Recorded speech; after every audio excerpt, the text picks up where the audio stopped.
Baik, sebelumnya, Assalamualaikum warahmatullahi wabarakatuh. Perkenalkan nama saya Muhammad Ali Fandi, NIM 2124 1010 2009. Saya dari kelas pemrograman berbasis mobil A. Baik, di sini saya akan menjelaskan tentang materi yang saya dapatkan saat saya mengikuti webinar tadi dengan Dr. Mr. Andreas dari Jerman yang membahas tentang design thinking. Oke, ini adalah bukti saya telah mengikuti acara tersebut. Nah, kemudian di sini dijelaskan ya, apa design thinking itu. Jadi, design thinking adalah sebuah inovasi metode atau metode yang berinovasi yang berkaitan dengan sebuah iteratif prosesnya dalam penggunaannya atau dalam sebuah proses metode tersebut. Kemudian, design thinking itu adalah sebuah metode yang memperhatikan user dan juga customer atau berpusat terhadap user dan juga bisa menghasilkan atau bisa menyelesaikan sebuah masalah-masalah yang telah kompleks terhadap yang dihadapi oleh user. Kemudian di sini jelaskan ya, apa sih design thinking itu berkaitan dengan mental attitude? Jawabannya adalah iya ya. Karena di mental attitude ini juga terdapat sebuah 4 komponen yang berkaitan. Yang pertama-tama itu adalah satu user centric. Jadi user centric adalah sebuah komponen yang artinya adalah berpusat terhadap user. Jadi metode design thinking adalah berpusat terhadap user. Kemudian design thinking ini juga bersifat kolaboratif ya. Artinya kolaboratif itu kita berkolaborasi terhadap sebuah user. Jadi dalam pengembangan sebuah produk digital ini atau sebuah apps, kita itu berkolaborasi dengan user. Apakah ini tercapai atau user juga bisa terselesaikan masalahnya dan kita bisa mendapatkan sebuah solusinya. Dan solusi tersebut juga berkaitan itu pada nomor 3 ini. Jadi solusi oriented itu juga termasuk yang utama dalam metode design thinking-nya ya, yaitu kita harus bisa menyelesaikan sebuah solusi atau bisa mencapai sebuah solusi dari masalah-masalah yang telah dihadapi oleh user. Kemudian yang keempat adalah eksperimental. Jadi eksperimental sendiri itu adalah sebuah proses ketika kita sudah mendevelop sebuah produk kita digital kita dan kita eksperimenkan kepada user kita atau kita testingkan kepada user kita agar apakah ini bisa mencapai keinginan yang di user atau bisa ini mencapai keinginan usernya atau bisa memudahkan dalam kinerja usernya. Kita lanjut lagi.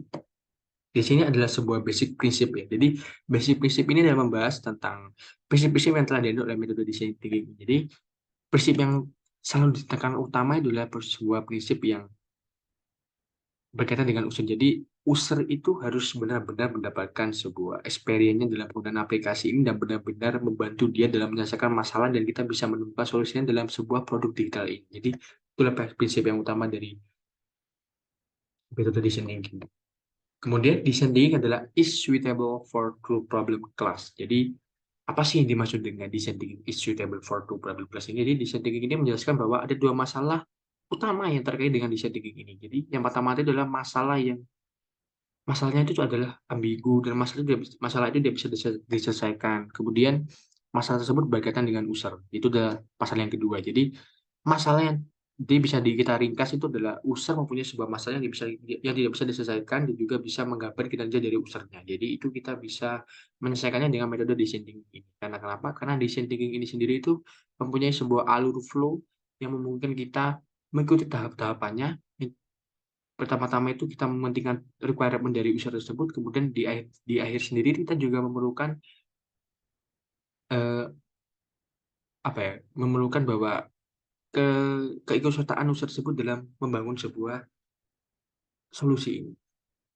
Nah, kemudian itu tahapan-tahapan di design thinking ya. Jadi, yang pertama itu ada discovery itu seperti test ya. Kita mencari sebuah requirement dari usernya, user ini membutuhkan apa, user ini ingin ingin apa dan user ini memerlukan apa dalam perkembangan kerjanya atau hal-hal yang di lingkungannya itu dia memerlukan apa agar kita bisa membantunya dengan sebuah produk digital. Kemudian kita lanjut ke tahap interpretation yaitu yang berarti dengan filterisasi atau pengumpulan sebuah masalah-masalah tersebut menjadi sebuah masalah dan kita rangkum dan kita seleksi. Kemudian kita masuk ke tahap ideation yaitu sebuah tahapan ketika kita memikirkan sebuah solusi atau sebuah fitur yang dapat kita implementasikan terhadap masalah-masalah itu dan kita dapat menyelesaikan masalah-masalah yang dihadapi oleh user tersebut. Kemudian yang keempat itu sama seperti yang saya jelaskan di pertama yaitu experimentation yaitu tentang kita harus memerlukan keikutsertaan user agar kita bisa melakukan testing apakah aplikasi ini sesuai dengan yang diharapkan oleh user. Kemudian ada evolution jika aplikasi ini tidak sesuai atau mengalami sebuah kekurangan atau kurang kompleks, kita bisa melakukan sebuah maintenance dari apa yang telah user lakukan atau user butuhkan juga user tadi. Oke. Okay? Terus ada persona. Jadi persona ini diambil dari kata person yang berarti orang, dan ini persona ini berarti user atau stack yang dibutuhkan kita dalam membuat sebuah produk itu dalam metode design thinking ini. Dan persona ini memiliki dua hal, yaitu adalah design challenge dan juga indicator of success. Jadi design challenge ini berarti kita harus mendesain alur sistem sedemikian rupa agar bisa menyelesaikan sebuah masalah-masalah yang dihadapi oleh user dan kita bisa menemukan solusinya. Dan kesuksesannya itu kita ambil dari persona ini. Jadi ketika user sudah mencapai harapannya dalam aplikasinya, berarti sukses dalam pembuatannya. Kemudian design thinking, opportunity, dan bisnis ini memiliki sebuah keterkaitan ya. Jadi ketika design thinking ini sudah selesai kita develop, itu sudah kita buat mengikuti metodenya, kita memerlukan opportunity, yaitu sebuah peluang atau traffic agar kita mengetahui bahwa aplikasi ini apakah benar-benar berhasil dan juga bisa tercapai dalam penggunaannya kepada usernya. Kemudian kita memiliki sebuah bisnis, yaitu alur sebuah bisnis apa yang bisa membuat apps yang kita develop ini bisa memberikan keuntungan terhadap usernya, juga memberikan kelebihan dan keuntungan terhadap kita juga. Jadi tidak hanya user juga dalam sebuah alur bisnis ini ya. Jadi kita juga memerlukan sebuah keuntungan agar kita juga bisa maju, juga bisa mempertahankan eksistensi aplikasi ini menggunakan metode design thinking.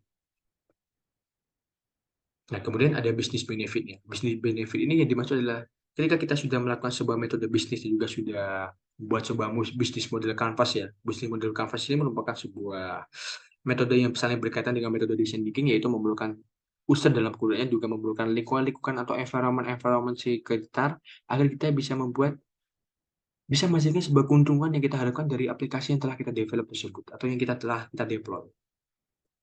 Kemudian di sini saya akan menjelaskan tentang ide project saya. Jadi ide project saya ini adalah sebuah aplikasi yang bernama Trashme berbasis mobile, dan juga aplikasi ini menggunakan metode design thinking sebagai implementasinya terhadap UI UX-nya. Karena kenapa? Karena UI UX itu juga bisa menggunakan metode design thinking yang bisa membuat sebuah aplikasi tersebut bisa menciptakan kenyamanan bagi usernya, terus user bisa useful dalam penggunaannya, ingat dalam penggunaan fitur-fiturnya, dan mudah dalam penggunaannya seperti itu. Jadi user ini bisa nyaman dalam menggunakan aplikasi tersebut tanpa bingung dalam penggunaannya dan tanpa perlu bertanya-tanya terlebih dahulu. Kemudian aplikasi ini bisa berarti itu kita merecycle sebuah sampah-sampah di sekitar kita, dan kita bisa melaporkan apakah ada sampah di tempat kita, dan kita bisa mengeksekusi sampah-sampah tersebut menjadi sebuah pengelolaan sampah yang lebih baik begitu, agar kita bisa menerapkan sebuah sistem go green.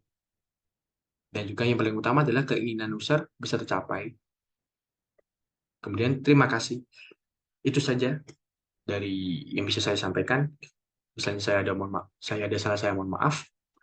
Wassalamualaikum warahmatullahi wabarakatuh.